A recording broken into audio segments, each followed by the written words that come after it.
Mid sem देने के बाद दिमाग से जो आग निकल रही थी उसको ठंडा करने के लिए गेम्स एंड स्पोर्ट काउंसिल ने एक गेम्स कार्निवाल ऑर्गेनाइज किया जो कि 2 दिन तक चला, जिसमें बहुत सारे गेम्स थे, वो भी बिना किसी टिकट के। तो चलिए मैं अपने दोस्तों के साथ मिलकर आपको भी गेम कार्निवाल घुमा के लाता हूँ। सबसे पहले चलते हैं योगा रूम, जहाँ पर चल रहे थे सारे बोर्ड्स गेम, जिसमें आप अपना कोई भी फेवरेट बोर्ड गेम उठाकर खेल सकते हो। जैसे कि ये रहा मोनोपोली, जिसको हम व्यापार कहते थे, जिसमें नोट्स यूज करके प्रॉपर्टी खरीदी जाती थी। और ऐसे ही बहुत सारे गेम्स थे जिनमें से कईयों के तो मुझे नाम भी नहीं पता था। और पूरा हॉल ऐसे ही अलग अलग गेम खेलने वाले बच्चों से भरा हुआ था। कोई लूडो खेल रहा था तो कोई कैरम, और मैं चेस में अपना हाथ आजमा रहा था, लेकिन बिहारी बाबू ने पता नहीं कहां से अपना प्राइम गेम खोज निकाला। डर रहे हो करना?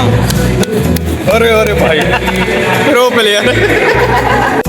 फिर थोड़ी देर डार्ट से खेला और टारगेट पर हिट करने की कोशिश की, और मेरा टारगेट तो दीवार बन गई थी। सारे जाके वहीं लग रहे थे।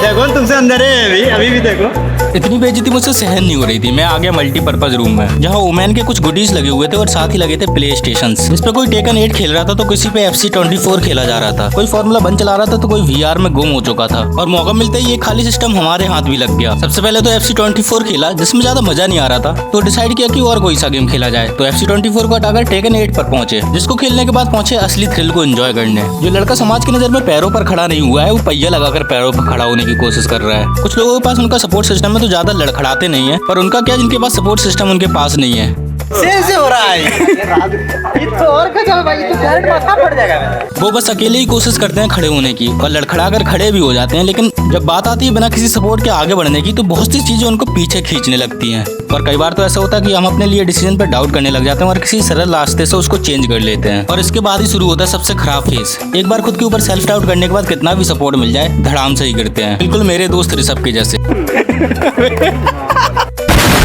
इतना तो जिंदगी में अप डाउन नहीं हुए जितना रोलर पेन के नीचे गिरे हैं। और सबसे बढ़िया तो ये लगा, जितना फ्रस्ट्रेशन निकालना है इसके ऊपर निकाल दो, और फिर 1-to-1 बॉक्सिंग मैच भी कर सकते हो।